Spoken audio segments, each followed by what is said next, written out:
Ahoy there, Legends of Runeterra fans. Man, it's been a while since I've said that.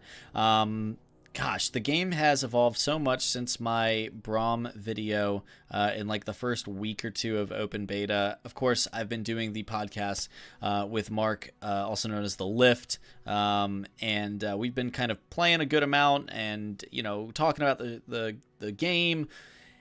And, I've been playing, but I just, with life and everything between getting a new job, and then, of course, we all know this global craziness, I just didn't have time to record any videos, unfortunately, until now, and I've been trying to make time with this extra time that I've been at home to try to revamp this YouTube page and get a few more videos out and try to get back on at least 1 or 2 videos a week. And, of course, I'm going to start with Legends of Runeterra, this game that I've been enjoying so much. So this is a deck that I whipped up this morning. I just said, you know what, I'm having so much fun with this. I want to put a video out on it. I'm sure there's better, more refined versions, but this is something that I just kind of put together from my own musings. I toyed around with it a bit. It seemed to be pretty successful. I haven't taken it on the ladder yet, just been kind of playing it in casual just because of, it hasn't been something that I was super confident to start, but I've been building confidence with it because honestly, it has been absolutely killing it. It's very fun to play. Different kind of Shadow Isles take because we're really kind of going in on the theme, the ephemeral theme, which is, in my opinion, pretty decent. But I can definitely see where there might be some weaknesses. And so I'll show you a little bit about what's going on in this deck. The bottom line is you're not really able to build a board early in the game because a lot of the creatures that you want are ephemeral, and so they're going to die whether they attack or they end the turn with them. So you have to be very careful. We're using a lot of early game removal to try to compensate for that, but against some of the fastest, Noxus, Piltover's on, burn aggro decks, this I anticipate might be a problem unless you find the exact counters at the exact time. But either way, let's go into it really fast. I'm not going to bore you guys with too much details, but obviously we've got the Shark Chariots. The name of the deck is Ride or Die, and our Shark Chariots, they ride and then they die. But the idea here is that it accomplishes a few things. One, it's a decent creature. It can't block. You always want to be careful about that. These things cannot block, but sometimes it's still worth playing them on the enemy turn just so they get in the grave, because the more they die, the more they help reduce your Scuttlegeist later in the game. You can run 3 Scuttlegeists if you want. I'm only running 2 because sometimes they can clog your hand. I've had a couple games where I got 3 in hand at one time, and I'm like, this is great, but I need things to die before I can play these. But yeah, the Shark Chariots come back anytime Zed attacks, anytime Hecarim attacks, anytime your Shadow Fiends or your Darkwater Scourges. I mean, there are enough ephemeral creatures here that you'll be able to get these Shark Chariots back. And as soon as you get them back once or twice, they've instantly paid off their cost and the downside of not being able to block with them. But keep that in mind. Shark Chariots, if you're playing against a slower deck, it's okay to just slam these on the board when you don't have the attack token. Just get them in the grave. Soul Shepherds are your main 2-drop. In fact, your only real 2-drop you want to play on 2. Mostly because it does help some of your creatures like Zed and the Shark Chariot trade more favorably when attacking. Or even when trading, but of course Shark Chariot can't block as we've established. But more importantly, it's a 2-mana 2/3. So it's going to soak up at least 1, but preferably and more often 2 trades from enemy creatures, especially against an aggro deck. So you can slam Soul Shepherd and just use it to trade with. And it's not the end of the world if this dies. It's certainly not a win condition. It just kind of helps facilitate. We've got 3 Vile Feast and 3 Black Spears for some removal. Black Spear is pretty easy to activate on offense because of your ephemeral creatures. On defense, it can sometimes be a little bit tougher, so you may need to intentionally sacrifice a couple defenders to make sure you can get a Black Spear off if you want to remove a pesky Zed or Heimerdinger or something like that. We have, and this is probably the coolest part, my favorite part of the deck, Darkwater Scourge, which is a 3-mana 5/5 with Lifesteal and Ephemeral. This is really great to then pair with Deathmark, which is probably, like, again, one of the coolest things about this deck.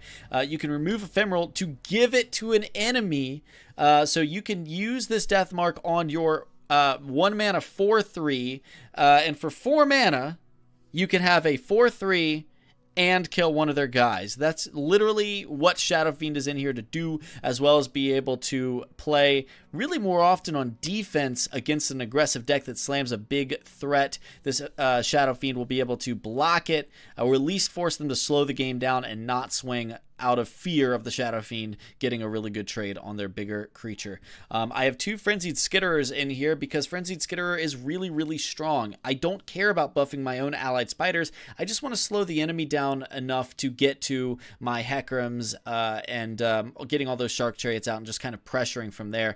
So giving the enemies -1 attack for the round is pretty darn good, whether it's offense or defense. It's a great card. I can even see going to 3 of these and cutting something somewhere else. I do have 3 Shadow Assassins, which everybody should be familiar with. It's a very simple card, but it cycles itself, and you can use its elusive to block elusive decks.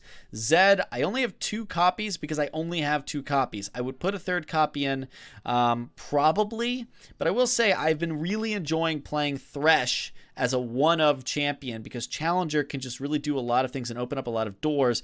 And this deck, you know, this deck plays fairly mid-rangey. It needs to control the early game so it can get to its big, you know, high-value plays and Hecarim and you know, leveled up Zed and stuff like that. And Thresh can be a really nice way to remove one of those champions like Teemo or something like that that's kind of giving you a hard time from their bench. An Elise that's already been leveled up. Thresh is a really fun card. It's a good alternative if you're missing either one of your Zeds or one of your Hecarims. But I think ideally, just for consistency's sake, you want 3 of both. I've got 2 Denies, but if you're not high on playing Deny because of its, you know, mana cost, I still think it's great. I still try to run 2 in most of my Ionia decks. You can go ahead and add another Frenzied Skitterer. You know, that you could probably go and find some other tech option to put in here just to help out. Hecarim, of course, is really strong. He did get nerfed, but for this deck, he gets his level up pretty frequently, and that level up is now more impactful than before. And then we've got the 2 Vengeances and 2 Scuttlegeist. Vengeance is just, I mean, like I said, Vengeance is in there. We have to be able to slow down some of those other decks. It's a mid-range deck. It helps to have an expensive removal for a big, tall unit that is really you're not going to be able to take out otherwise. But this may or may not stick around depending on the efficiency of Deathmark as I continue to refine and test this deck. Deathmark at 3 may be enough to not warrant Vengeance. But for now, we've got the Vengeances in there. I could even see you playing a Ruination just to cover your bases. But I'm not willing to go that far. So that's this deck, guys. Ride or die. I do hope you enjoy it. I've got a game attached. So, yeah, if you do like it, feel free to like, subscribe, all that, you know, baloney. But it always is nice, and I do appreciate it to help my channel grow a little bit. And as always, be sure to check out our podcast, Legends Cast. You can check it out anywhere podcasts are. It is the weekly Legends of Runeterra podcast that I do with my good friend, The Lift, and we get all sorts of guests and stuff on it. So it's a good time, and hopefully an informative experience. So here we go. Enjoy the game. All right, here we go. We got ourselves a game. Going up against Zed and Katarina. Noxus and Ionia. Seems like it might be fairly aggressive. Let's see. I'm always hesitant to keep Shadow Assassin because it's understated, but if they play a lot of elusives,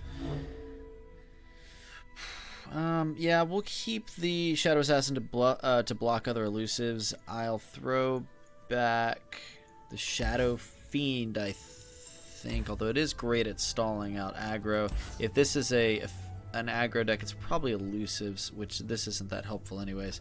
So that'll be what I throw back.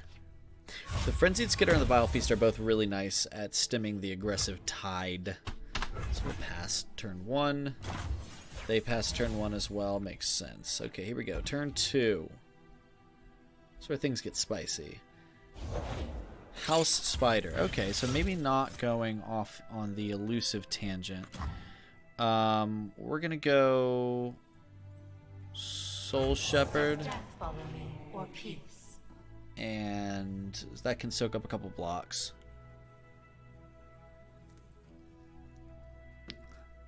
I don't mind Soul Shepherd. Oh, interesting. Okay. Now, I don't... Okay, now... If it was me, I would have saved that for... I would have saved that for after making the block, and then you get the trade. Although maybe just wants the damage, making me choose between two harder... I mean, I guess I can see that logic. Trying to push 3 points of damage, or get the worst trade. Because if they'd put it on the 2-2, I would have probably been happy with that, even though I lose my Soul Shepherd, because I only take 1 point of damage, and all they're left with is a 1-1, which that's really not that bad for me. There's a Zed, and that's really, really nice. That top deck was really, really nice. There's no two ways around it.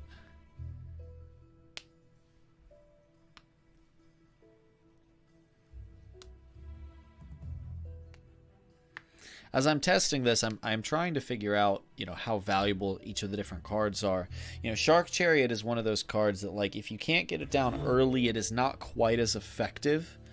But it does really help when it comes to Zeds and Hecarims picked up in, like, the turns, like, 5 through 8 range. Interesting. Okay, so they've got their Zed. Yeah, I don't see how they can block this. Since they put down their Zed, they have to let... I mean, maybe they chump block with a 1-1 to not take all 4 damage, but, like, they have to let this through. They can't defend with Zed, obviously. Yeah, okay. So they chump block to not lose the damage there. Okay. Yeah, we're good with that. What we want to be able to do is play the Frenzied Skitterer here. So ideally, they wouldn't attack immediately. But they attacked immediately, and that's alright. We'll just basically do exactly what they did. Which is block this guy. But that's alright. And then there's the big question of what do we want to play here on the flip side. So I don't think we really want to play the Frenzied Skitterer. I think we want, because we want the opportunity to be able to play that next turn. We're looking at either the Shadow Assassin or the Shark Chariot, which will die, but then, of course, next turn we'll have it when we inevitably swing with Zed. It's a tough one. I could go for the Shark Chariot Glimpse Beyond play, which is always nice.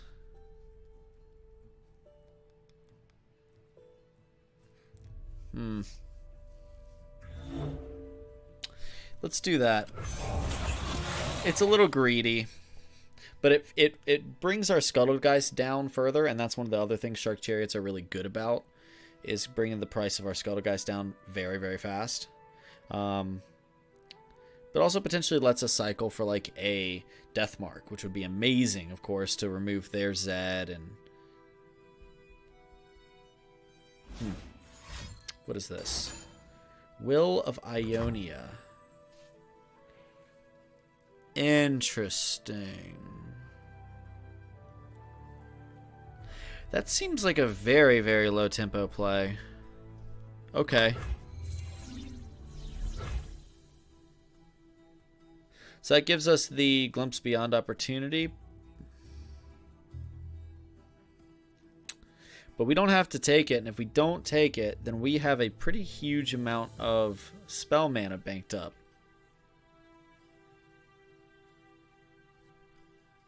I think we do it, though. Because it's going to be our attack token, like... What they did was they slowed us down from just swinging with Zed before they can play Defender. So what there's probably a Defender that they have that they want to get down that would stop Zed. That is a Death Mark, though. I am the blade in the darkness. The other thing we can always do is if it's somebody that just has 4 defense, we can Vile Feast. But yeah, this Death Mark's pretty great. Oh, perfect. Okay. So we'll go ahead and swing with everybody. Or just, I mean, by everybody, I mean Zed. But now it's everybody. Now it's a party. God, the old Shark Chariot. Look at it. Look at it. Such great. I love that you could go full art in the middle of the game. Like, I absolutely adore that. Okay, so we're going to Death Mark so that we can remove their Zed. Yep. No deny can be played here. I don't see a way that this doesn't happen. Zed's gonna get leveled up now. I thought Zed. Maybe we only struck once with him. Yeah, because they did chump block it. That's right. Okay, that's right. Zed's gonna die here at the end of the turn. That's so good for us. We're at 6 mana. We can play a Scuttlegeist, or we can play a couple of 3s. We have mana for removal. Like, this is a really good position we're in. I think we do want to hold on to the Scuttlegeist for a little bit longer. So, like, my play is probably going to be the Shadow Assassin. Just to cycle a card, see what else we've got access to. It's a Minotaur Reckoner. The Vengeance is going to be awful nice here. It's going to stun the weakest enemy. So this Shadow Assassin coming down is going to stop our Zed from getting hit. For the order. And I think we're probably looking to just Vengeance this guy next turn. Oh, we are put in this awkward position. Like, do we want to take 6? I suppose maybe we should have Vile Feasted first.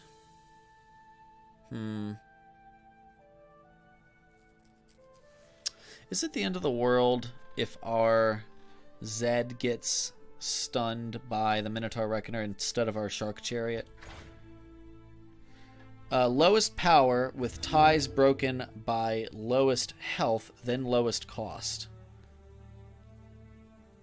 So lowest health would be the Shark Chariot. Okay, so it will be the Shark Chariot getting stunned. You cannot escape. Yeah. So then we'll make this block happen. Master. And actually, I could Black Spirit now, so that I don't have to. So I can just Vile Feast it. Yeah, we'll do that.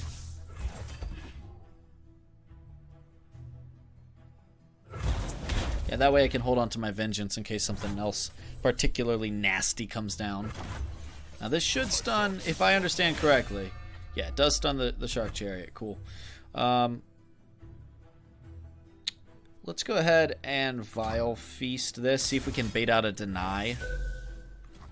Because if they play a Deny here on our Vile Feast, we've got another Vile Feast, and that really hurts their tempo and pulls something that would cancel our Vengeance. So we want them to play a Deny in many ways.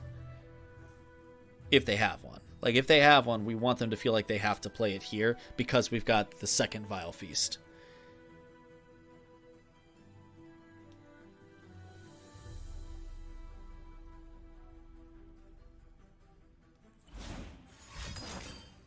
Interesting. The Spirit's Barrier gives it lifesteal. Okay, so we'll just play a second one. Now if they... Okay, so here's the thing. Now, if they deny this...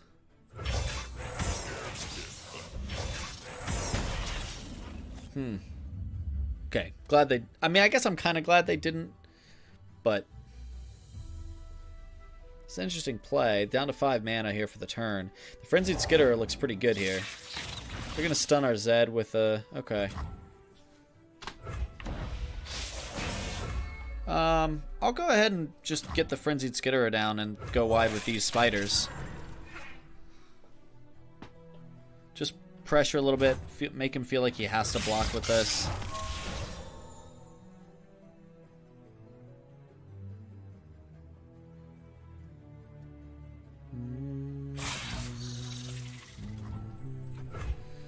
Bop, trade, and 3 to the dome.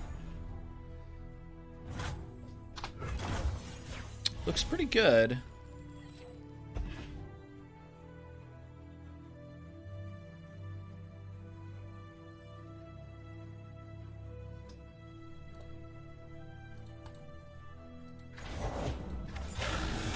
Ah, the Empyrean. Well, that's enough of that. Doesn't have enough mana for the deny. And we should run away with the game after this.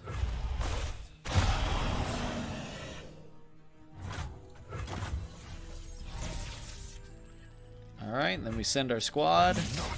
Barring something particularly nasty, I think we're going to get this game wrapped up.